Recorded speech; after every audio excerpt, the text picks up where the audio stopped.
नमो नमः मित्रों, स्वागत है आप सबका मेरे यूट्यूब चैनल पर। और मैं वंदना सुखवाल। रीट 24 जुलाई 2022 के शिफ्ट थर्ड के अंदर जो पेपर हुआ था उसके प्रश्नों का हम हल करने जा रहे हैं। देखिए, आने वाले समस्त एग्ज़ाम के लिए, चाहे सीटेट हो या रीट का जो मुख्य परीक्षा होने वाली है आने वाले 4-5 दिनों में, फरवरी माह के अंत में जो, और या सेकंड ग्रेड हो, फर्स्ट ग्रेड हो, जिससे भी आप अगर संस्कृत विषय से परीक्षा दे रहे हैं तो पुराने पेपर का हल आपके लिए बहुत ज़्यादा महत्वपूर्ण होता है।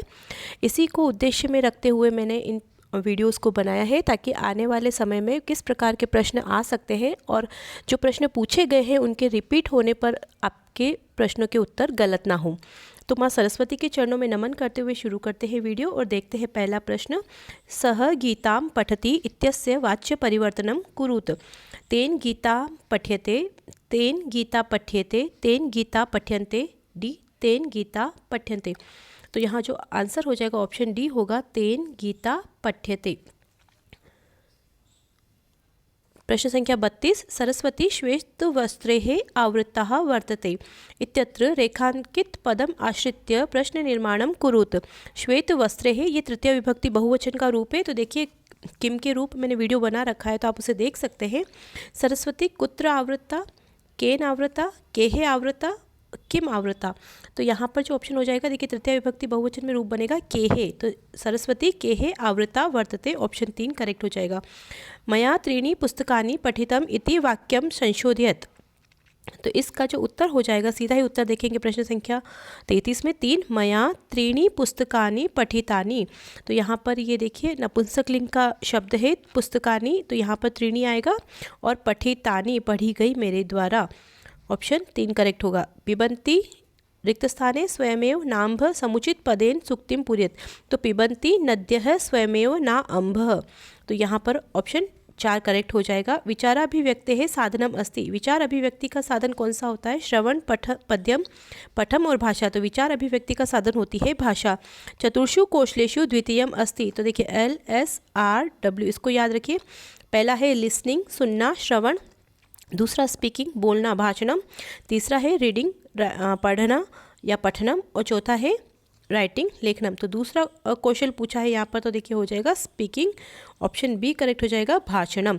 संस्कृत शिक्षणस्य मनोवैज्ञानिको अयम सिद्धांतः अस्ति। तो कौन सा मनोवैज्ञानिक सिद्धांत है यहाँ पर?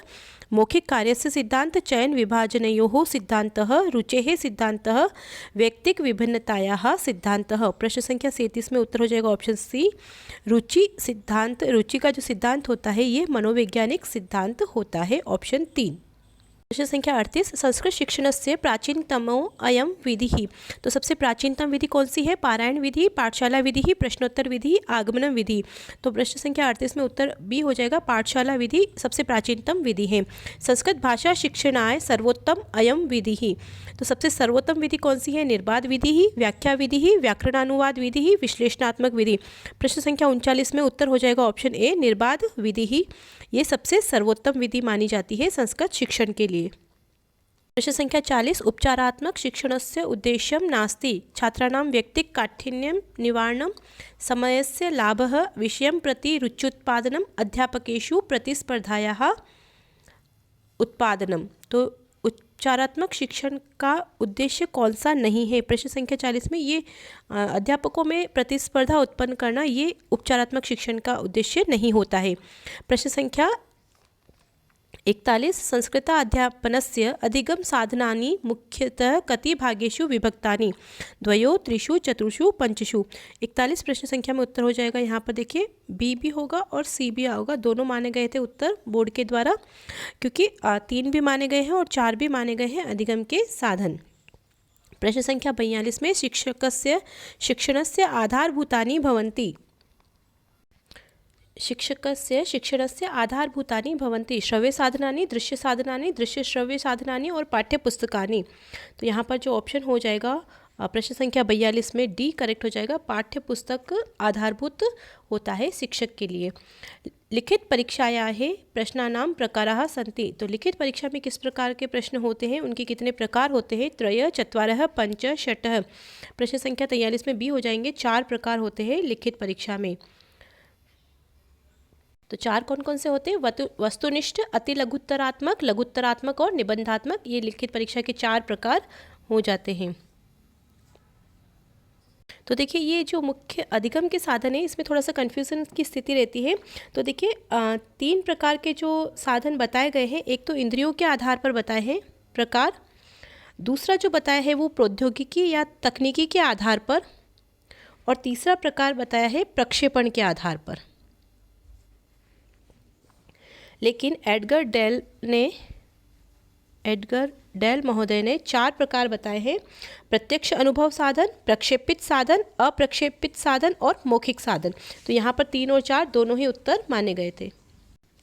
शलाका परीक्षा उपयुक्ता वर्तते सर्वेभ्यः छात्रेभ्यः मेधावी छात्रेभ्यः मंदबुद्धि छात्रेभ्यः समस्याग्रस्त छात्रेभ्यः। जो मेधावी छात्र होते हैं उनके लिए शलाका परीक्षा होती है। तो देखिए शलाका एक तरह से तीली होती है, एक पतला सा लकड़ी का मतलब जैसे तीली के समान होता है, जिसे पुस्तक के अंदर रखा जाता है, और उस जहाँ वो शलाका रखी होती है उसी पृष्ठ पे कोई श्लोक या कुछ जो पद्य दिया होता है उसकी व्याख्या उसको छात्र को करनी होती है। मुख्यतः कंठस्थीकरण पर आधारित होती है ये परीक्षा, तो ये मेधावी छात्रों के लिए उपयुक्त होती है। प्रश्न संख्या 45 से 49 तक जो पद्यांश दिया हुआ है गद्यांश, उसके आधार पर प्रश्नों का समाधान करना है। अस्माकं भारतं विभिन्न भाषा जाति धर्म संप्रदायानां च राष्ट्रम् अस्ति। एतस्य एकतायै सर्वेषु जनेषु सुमतिः परम आवश्यकी अस्ति। मत्योः विभिन्नता एवं विवादस्य कारणं भवति। यदा सर्वेषां भारतीयानां मतयः समानाः भविष्यन्ति तदा विवादस्य स्थाने संवादो भविष्यति। संवादेन सर्वासां समस्यानां समाधानं भवितुं शक्नोति। भारतस्य धर्मनिरपेक्षस्वरूपस्य संरक्षणार्थं सर्वेषु सुमतिः अनिवार्यः अस्ति। प्रश्न संख्या 45 उपयुक्ते गद्यांशे राष्ट्रम् इति पदे का विभक्ति, प्रथमा द्वितीया षष्ठी या सप्तमी। तो प्रश्न संख्या 45 में जो हो जाएगा उत्तर 1 राष्ट्रम में प्रथमा विभक्ति है। सुमति इति पदे क समासः, बहुब्रीहि द्वंद्व तत्पुरुष अव्ययी भाव। प्रश्न संख्या 46 में उत्तर सी हो जाएगा तत्पुरुष समासः। सर्वेषां भारतीयानां इत्यत्र रेखांकित पदम अस्ति, विशेष्यम विशेषणम समासांतम विशेष्य विशेषणम। प्रश्न संख्या 47 में उत्तर हो जाएगा ऑप्शन सी ए विशेष्यम। तो यहाँ पर सर्वेषां भारतीयानां, तो ये विशेष्य है। विभिन्नता इति पदे कः प्रत्ययः। प्रश्न संख्या 48 में जो उत्तर हो जाएगा ऑप्शन बी, विभिन्नता में तल प्रत्यय है। 49 संवादेन सर्वासां समस्यानां समाधानं भवितुं शक्नोति। अत्र रेखांकित पदे किं कारकं, कर्तृकारकं कर्मकारकं संप्रदानकारकम करणकारकम। संवादेन संवाद के द्वारा, तो ये ऑप्शन डी करेक्ट हो जाएगा, जिसमें तृतीय विभक्ति का प्रयोग हुआ है करण कारक में। यहाँ पर संवादेन में तृतीय विभक्ति है, इसलिए यहाँ पर करण कारक हो जाएगा। अपठित गद्यांशम आधृत्य प्रश्नाः समाधेया। प्रश्न 50 से 54 तक है। जयपुर नगरम राजस्थान प्रान्तस्य राजधानी अस्ति। अस्य नगरस्य निर्माणं महाराजा जयसिंहः अकरोत्। अस्य नगरेश्वर्यं निर्माणकौशलं सौन्दर्यं च विलोक्य वैदेशिकाः अपि चकिताः भवन्ति। इदं नगरं भारतस्य पेरिस नाम्ना प्रसिद्धं। जयपुर नगरम् इत्यस्मिन् पदे लिङ्गम् अस्ति, पुल्लिङ्ग स्त्रीलिङ्ग नपुंसकलिङ्ग या नामलिङ्गम। तो प्रश्न संख्या 50 में उत्तर हो जाएगा नपुंसक लिंगम। जयपुर नगर नपुंसक लिंग का शब्द है। अकरोत् इत्यत्र को लकारः, लृट् लकार लोट लकार लंग लकार लिंग लकार। तो प्रश्न संख्या 51 में जो उत्तर हो जाएगा ऑप्शन सी लंग लकार। तो देखिए लंग लकार में रूप चलते हैं। अकरोत्, अकुरुताम, अकुर्वन् प्रथम पुरुष, अकरोहो, अकुरुतम, अकुरुत मध्यम पुरुष, अकर्वम, अकुर्व, अकुर्म उत्तम पुरुष। राजधानी पदे कह विग्रह। तो राजधानी में कौन सा विग्रह होगा? राजा नाम धानी, राजा एव धानी, राजस्य धानी, राज्ञाम धानी। तो प्रश्न संख्या 52 में जो उत्तर हो जाएगा ऑप्शन डी राज्ञाम धानी, राजधानी षष्ठी तत्पुरुष समास का उदाहरण है। प्रश्न संख्या 53 नगरस्य ऐश्वर्यम इति पदस्य संधि विच्छेदः। नगरस्य धन ऐश्वर्यम। तो यहाँ पर जो उत्तर हो जाएगा ऑप्शन संख्या यहाँ पे डी हो जाएगा, नगर धन ऐश्वर्यम। तो यहाँ पर वृद्धि संधि हुई है। नगरस्य अ के बाद ऐ आने के कारण उसे ऐ आदेश हो गया है, वृद्धि संधि का उदाहरण है। इदम नगरम भारतस्य पेरिस नामना प्रसिद्धम इति वाक्ये विशेषण पदम किम। नगरम इदम प्रसिद्धं च इत्युभयम। ये दोनों इदम और प्रसिद्ध दोनों। इदम नगरम भारतस्य। तो प्रश्न संख्या 54 में जो उत्तर हो जाएगा ऑप्शन बी होगा, इदम नगरम भारतस्य पेरिस नामना प्रसिद्धम अस्ति। यहाँ पर ये दोनों ही विशेषण पद हैं। प्रश्न संख्या 55, पठति इति पदम लृटि परिवर्तयत। तो लृट लकार में पठति का क्या रूप बनेगा? पठति लट लकार वर्तमान काल के अर्थ में प्रथम पुरुष एक वचन का है, तो लृट लकार भविष्यत काल में भी जो रूप बनेगा वो बनेगा ऑप्शन यहाँ पर डी, पठिष्यति। तो पठति, पठत, पठन्ति, पठसि, पठत, पठत, पठामि, पठाव, पठामः। और इसी प्रकार से इनके रूप भविष्यत काल में यदि बनाएंगे तो पठिष्यति, पठिष्यत, पठिष्यन्ति, पठिष्यसि, पठिष्यत, पठिष्यत, पठिष्यामि, पठिष्याव, पठिष्यामः। प्रश्न संख्या 56, 78, 78 इति संख्या संस्कृतेन लिखन्तु। तो क्या कहते हैं 78 को? अष्टसप्ततिः, अष्टासप्ततिः, अष्टसप्ततिः, अष्टासप्ततिः, सप्त अष्टसप्ततिः। प्रश्न संख्या 56 में जो उत्तर हो जाएगा ऑप्शन सी, अष्टसप्तति या अष्टासप्ततिः, ये दोनों ही सही है, ऑप्शन सी करेक्ट। एकारस्य उच्चारण स्थानम किम? कंठः, कंठोष्ठम, कंठतालु, तालु।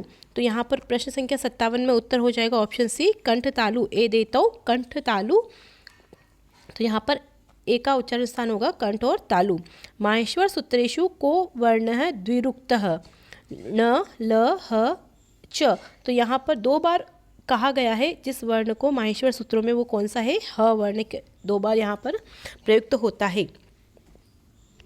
तो देखिए ह, य, व, र, ट और हल, दोनों सूत्रों में इसका प्रयोग होता है। संस्कृतेन अनुवादम कुरुत, जल के बिना जीवन नहीं। ऑप्शन 59 में हो जाएगा डी, जलम जलेन जलद्वा विना जीवनम नास्ति। प्रश्न संख्या 60, उसने प्राण त्यागे। तो यहाँ पर होगा स प्राणान अत्यजत। तो ये था मित्रों रीट परीक्षा के अंतर्गत पूछे गए प्रश्न। आशा करती हूँ कि आपको वीडियो पसंद आएगा। वीडियो को पूरा देखने के लिए बहुत बहुत धन्यवाद। जय भारत, जय हिंद।